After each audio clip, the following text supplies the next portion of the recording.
receive this link, then your net worth pre-qualifies you for the Soldiers of Fortune Adventure Program, the ultimate in extreme vacationing.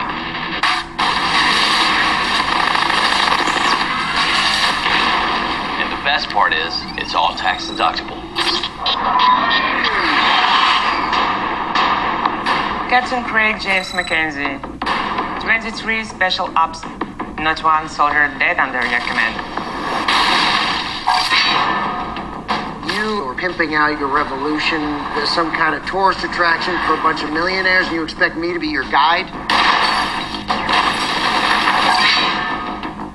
The wealthy warriors have arrived. Tell me what we're dealing with.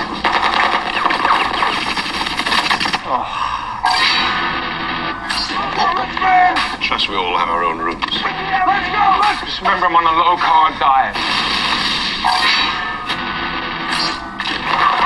My last game sold 50 million units. We're playing with real weapons now. I haven't had this much fun since Vietnam. I could have been killed. This is Tommy Sand. No cell phones! Stupid bags of money. Incoming! Welcome to Snake Island, gentlemen. May you never leave. Seemed to me our friends down there needed some help. Let's go kill some bad guys.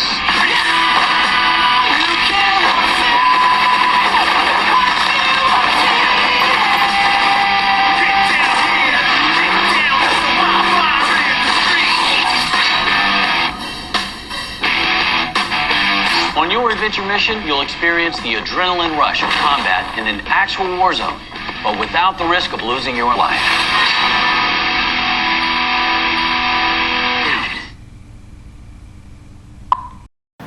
Soldiers of Fortune is an action thriller movie that was released on July 19th, 2012. I'm not sure if you guys have ever heard this one, but it has an all-star cast including Christian Slater, Sean Bean, Vince Ramsey, and James Cromwell, to name a few. Is it good or not? Well, let's find out by starting with the story, as always.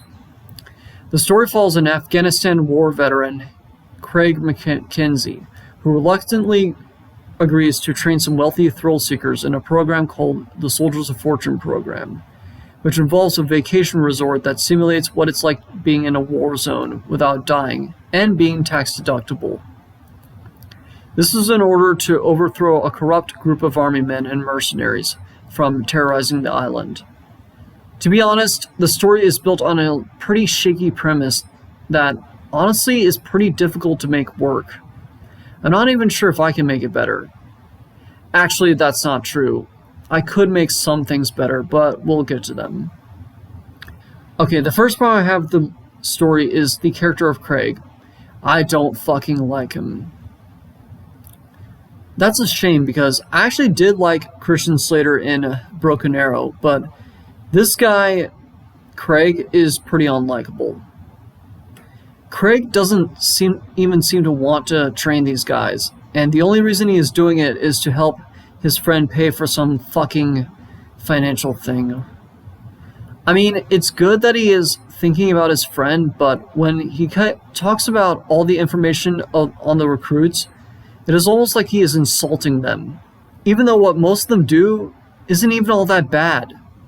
Really, the only two that are kind of shady are Grimaud, who's a arms dealer, and that Wall Street guy, who coincidentally actually double crosses them later. But getting back to Craig, his attitude doesn't really change through the course of the movie, which is a huge missed opportunity. Honestly, most of the side characters are more entertaining and better characters than the main character. That is fucking sad. Also, like I've said before, it is never really fun to watch a main character who doesn't even want to be on the adventure they're on. If the main character doesn't care about what they're doing, then why should I? I mean, the very first thing that Craig makes the recruits do is that he makes them do push-ups, which is probably the most useless thing they make you do in the military. Think about it. Do you really need to do that in combat? I mean, running through tires and crawling under a barbed wire fence are understandable because In combat, you might run into scenarios where you have to do similar things. Same with shooting targets precisely. However, doing push-ups is not really that useful in combat and is probably going to get you killed if you do something similar to that. Also, the dialogue is pretty fucking cringe. There are some lines that are either pretty lame or unnecessarily gross and off-putting. Not much I can say about that. Another problem I have with the movie is that it kind of villainizes mercenaries. That is not going to be impressive considering that the Expendables came out around the same time and it had mercenaries that were heroes. I guess it's not surprising because it was partially made in Russia and mercenaries are probably illegal there. And the US doesn't have an official law against mercenaries. But that doesn't bother me as much as this. One of the recruits named Tommy Sin is a developer of violent video games, mainly VR games. It is revealed that one kid stabbed another person because he played one of his games. It is later revealed that Sin took the deal because the psychiatrist told him about his video game addiction and suggested that he see the reality of war. Oh no, not this fear-mongering boomer bullshit. I can't believe there are people that still believe that playing violent video games turns you into a murderous psychopath. There have been countless studies that were never able to prove that. Boomers use anecdotal evidence to prove their point, which is a logical fallacy. Yes, it does lead to increased aggression, but not to the point of being a serial killer.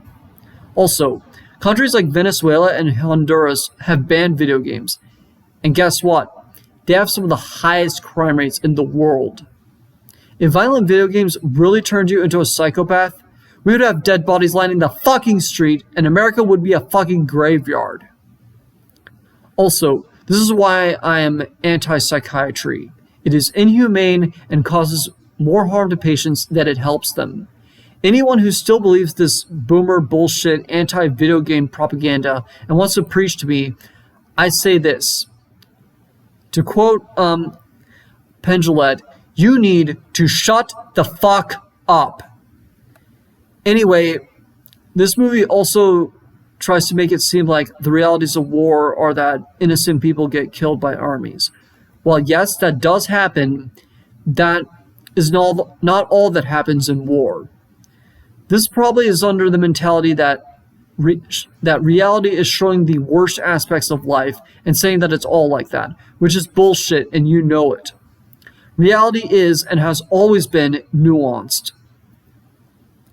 You can make anything look like shit if you only focus on the bad elements. That is something that this movie does not understand. If you still want to see this movie, which I don't know why you would because I've been pretty harsh with it, skip to the timestamp in the description. The final scene doesn't really resolve that much. Sean Bean's character survives, which officially debunks the myth that his character always dies in movies. But there's almost no dialogue, and it's just them partying and having a good time after they completed the mission. But we never know if they get the money or what happened to any of them, or what any of them are going to do now.